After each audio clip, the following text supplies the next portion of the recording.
Harsha Hospital, Center for Plastic and Cosmetic Surgery, Liposuction, Tummy tuck, breast surgery, lip, chin and nose correction సేవలు.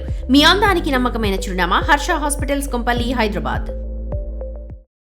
అమరావతి రాజధాని చట్టబద్ధత bill ఈరోజు parliament ముందుకు రాబోతుంది. దీనిపై మనతో మాట్లాడేందుకు విజయవాడ ఎంపీ కేసినేని చిన్ని ఉన్నారు. వారిని అడిగి మరింత సమాచారం తీసుకుంటారు. ముందుగా మీకు కంగ్రాచులేషన్స్. సుదీర్ఘ నిరీక్షణ అంటే పుష్కర కాలం తర్వాత రాజధాని కళ అనేది సాకారం కాబోతుంది. ఏం చెప్తారు? పుష్కర కాలం కాదు, గత 200 సంవత్సరాల చరిత్ర. ఆంధ్రప్రదేశ్ అంతకుముందు మద్రాస్ ప్రావిన్సీ కింద మెడ్రాసు రాజధాని కింద ఉండేది. తర్వాత ఉమ్మడి ఆంధ్రప్రదేశ్ ఏర్పడినాక హైదరాబాద్ రాజధాని అయింది. రాష్ట్రం విడిపోయినాక గత 2014 నుంచి కూడా ఆంధ్రప్రదేశ్ రాష్ట్రంలో రాజధాని కావాలని ప్రజలందరూ ముక్తకంఠంతో కోరుకుంటున్నారు. అది ఇవాళ ఆంధ్రప్రదేశ్ రాష్ట్రానికి ఒక పండగ వాతావరణం నెలకొన్న రోజు. నిజంగా చాలా ఆనందంగా ఉంది. అందులో గౌరవ ముఖ్యమంత్రి నారా చంద్రబాబు నాయుడు గారు కృషి మనం నిజంగా వెలకట్టలేనిది. ఆయన ఎంతో గట్టిగా కృషి చేసి ఎన్నో అవమానాలు పడిన గత ప్రభుత్వ సమయంలో ఈ పట్టుదలతో ఇవాళ కేంద్ర ప్రభుత్వం గౌరవ ప్రధానమంత్రి నరేంద్ర మోడీ గారు కూడా 2 సార్లు అమరావతిని అద్భుతమైన రాజధాని కడతామని వారు కూడా ప్రజలకు మాటిచ్చారు. అంతేకాకుండా పవన్ కళ్యాణ్ గారు మాటిచ్చారు, లోకేష్ గారు మాటిచ్చారు. అందరి యొక్క మాట ఇవాళ పార్లమెంటు వేదికగా అమరావతికి సిఆర్డిఏ ప్రాంతంలో ఉన్న ఈ అమరావతిని రాష్ట్ర రాజధానిగా కేంద్ర ప్రభుత్వంలో ఉన్న రెండు పార్లమెంట్లో ఆమోదించి రాష్ట్రపతి వారి వద్దకు పంపించి గెజెట్ నోటిఫికేషన్ వస్తున్న సందర్భంగా అందరికీ కూడా చాలా ఆనందంగా ఉంది. అంటే 2014లో అమరావతి రాజధానిగా ప్రస్తుత ప్రతిపక్ష పార్టీ ఒప్పుకుంది. అప్పుడు ప్రతిపక్షంలో తర్వాత అధికారంలోకి వచ్చిన తర్వాత 3 రాజధానులు అంది. మళ్ళీ ఇప్పుడు కూడా దాన్ని కొంత అపోహలు క్రియేట్ చేసే విధంగా, అంటే చట్టబద్ధత కాకుండా వెసులుబాటు కల్పించారు, వచ్చిన వారు మార్చుకునే విధంగా అనేది కూడా కొన్ని వ్యాఖ్యలు చేస్తున్న బొత్స కానీ ధర్మాన కానీ. దీనిపై మీరు ముందుగా అసలు వీటన్నిటికన్నా ముందుగా మనం అక్కడ ఉన్న రైతుల్ని ధన్యవాదాలు తెలుపుకోవాలి. ఎందుకంటే వాళ్ళు 33,000 ఎకరాలు రాజధానికి ఇవ్వటమే కాకుండా ఈ 33,000 ఎకరాల్లో తమ ఆస్తిని పోగొట్టుకుంటమే కాకుండా వాళ్ళు గత ప్రభుత్వ సమయంలో ఎన్నో ఉద్యమాలు చేశారు ఈ అమరావతి రాజధానిని కాపాడుకోవడానికి. మహిళలను కూడా చూడకుండా వాళ్ళని గత ప్రభుత్వం ఎంత అసభ్యకరంగా హింసించిందో మనం అందరం చూసాం. అయినా కూడా వారు తట్టుకుని ఈ ఉద్యమాన్ని 1600 రోజుల పాటు సాగించిన ఈ ఉద్యమం ఇవాళ కేంద్ర ప్రభుత్వం ఆధ్వర్యంలో చట్టబద్ధత రాబోతుంది. ఇక వైసీపీ నాయకులు అంటారా, వాళ్ళు ఊసరు వెళ్ళి రంగులు మార్చే విధంగా ఈ రోజుగా రోజు మారుస్తూనే ఉంటారు. 2014-19లో 35,000 ఎకరాలు ఏంటి 50,000 ఎకరాలు కావాలని వాళ్ళు కోరుకున్న వాళ్ళ నాయకుడు అసెంబ్లీ సాక్షిగా చెప్పిన మాటలన్నీ మనం విన్నాం. తర్వాత 3 కార్డులు ఆటలేక 3 రాజధానులు తీసుకొచ్చి ఎక్కడా కూడా రాజధాని లేకుండా నిర్వీర్యం చేసి 5 సంవత్సరాల పాలన సాగించాడు. మళ్ళీ మొన్న మధ్య ఇప్పుడు విజయవాడ గుంటూరు మధ్యలో పెడితే సరిపోదా, ఒక 500 ఎకరాల్లో రాజధాని ఉంటే సరిపోదా అని మొన్న ఒక మాట అన్నాడు. ఈ మాటలన్నీ చూస్తే మొన్న అమరావతి బిల్లు అసెంబ్లీలో పెడితే ఒక్క వైసీపీ ఎమ్మెల్యే కూడా అటెండ్ అవ్వలేదు. అంటే వీళ్ళు అమరావతికి రాష్ట్ర అభివృద్ధికి వ్యతిరేకులు కాబట్టి వీళ్ళు మాటలు మారుస్తూనే ఉంటారు. ఇప్పుడు కూడా ఏమంటాడు, ఇవాళ రకరకాల చేష్టలు, చట్టబద్ధత లేదు, పార్లమెంట్లో పెడితే చట్టబద్ధత అయిపోతుందా అంటారు. పార్లమెంట్లో చట్టబద్ధత అవుదా? గెజెట్ నోటిఫికేషన్ చట్టబద్ధత కాదా? అసలు బొత్స సత్యనారాయణ లాంటి సీనియర్ నాయకులు ఇటువంటిగా వ్యాఖ్యానించడం చాలా ఆశ్చర్యం కలిగిస్తుంది. ఇంకా మీరు అతని గారడీ మాటలతో మీ నోటంట వస్తూనే ఉన్నాయి. మీరు ఎన్ని చెప్పినా ఇవాళ ఆంధ్రప్రదేశ్కి శాశ్వత రాజధానిగా అమరావతి కేంద్ర ప్రభుత్వం ఆధ్వర్యంలో గెజెట్ నోటిఫికేషన్ రాబోతుంది. అతి త్వరలో తప్పకుండా రాజధాని శాశ్వత రాజధానిగా అమరావతి ఉండబోతుంది. మీరు ఎన్ని కల్లిబొల్లి కబుర్లు చెప్పినా ప్రజలు వాళ్ళు నమ్మే పరిస్థితిలో లేరు. అందుకే మీకు 11 సీట్లు ఇచ్చారు. రేపు రాబోయే సమయానికి ఆ ఒక్క సీటు కూడా మిగలకుండా మీరు ఇటువంటి వేషాలు వేస్తూ ఉంటే ఒక్క సీటు కూడా మిగలకుండా ప్రజలు మిమ్మల్ని శిక్షించడం ఖాయం. 2014 కూటమి ప్రభుత్వమే అమరావతి రాజధానిగా ప్రకటించింది. తర్వాత మళ్ళీ ఇప్పుడు కూటమి ప్రభుత్వం అమరావతి రాజధాని ఏర్పడుతుంది. మీరు ఎంపీ ఉన్న సమయంలో అమరావతి రాజధానికి రాబోతుంది. ఏమనిపిస్తుంది? నిజంగా చాలా ఆనందంగా ఉంది. ఎందుకంటే 2014-19లో కూటమి ప్రభుత్వం అధికారంలో ఉండి గౌరవ మోడీ గారు వచ్చి శంకుస్థాపన చేశారు. అన్ని నదుల నుంచి కూడా పవిత్ర జలాలు, అన్ని ప్రదేశాల నుంచి పవిత్రమైన మన మట్టిని తీసుకువచ్చి ఒక పవిత్ర ప్రదేశంగా అమరావతికి శంకుస్థాపన ఆ రోజు జరిగింది. మళ్ళీ ఇవాళ మేమందరం కొత్తగా ఎంపీలు వచ్చాం, 3 కాబట్టి చాలామంది కొత్తగా ఎంపీలు వచ్చాం. అందరికీ గౌరవ ముఖ్యమంత్రి నారా చంద్రబాబు నాయుడు గారు మాకు అందరికీ ఒక అదృష్ట గీత ఇచ్చారు.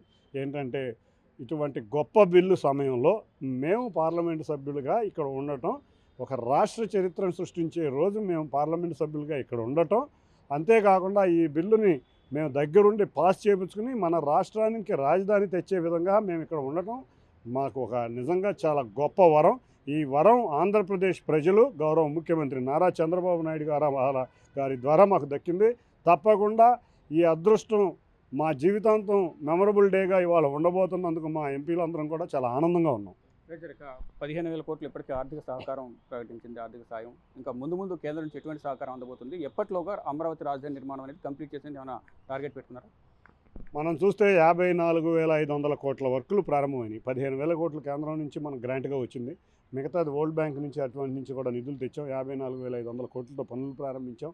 తర్వాత సుమారు 1,00,000 కోట్లు అవుతుంది. 1,00,000 కోట్లు 2027కి ఇన్ఫ్రాస్ట్రక్చర్ మొత్తం రెడీ అవుతుంది, రోడ్లు కానీ అన్నీ.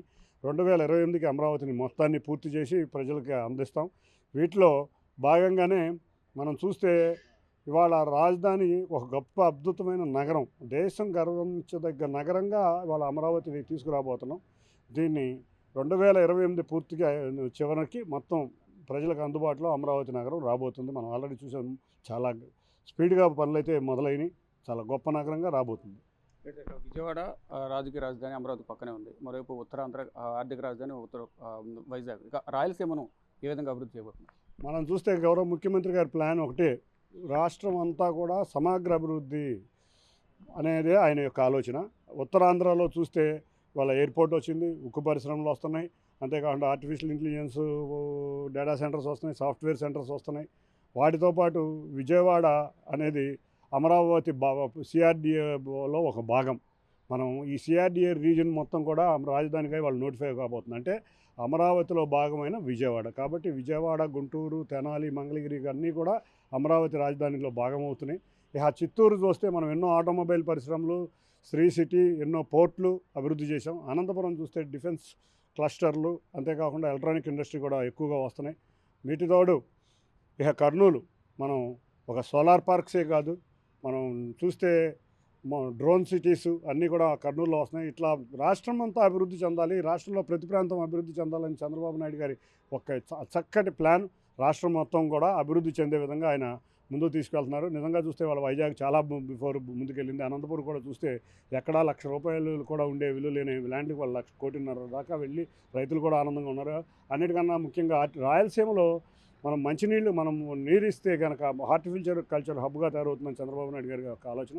ప్రతి ఎకరానికి, చివరి ఎకరానికి కూడా నీటి బొట్టు ఇచ్చి రాయలసీమను హార్టికల్చర్ హబ్గా తయారు చేసే విధంగా మా ప్రభుత్వం ముందుకు వెళ్ళబోతుంది. ఈరోజు లోక్సభలో ఎన్ని గంటలకు బిల్లు ప్రవేశపెట్టారు? సుమారు 12:15కి ఈ బిల్లు రాబోతుంది.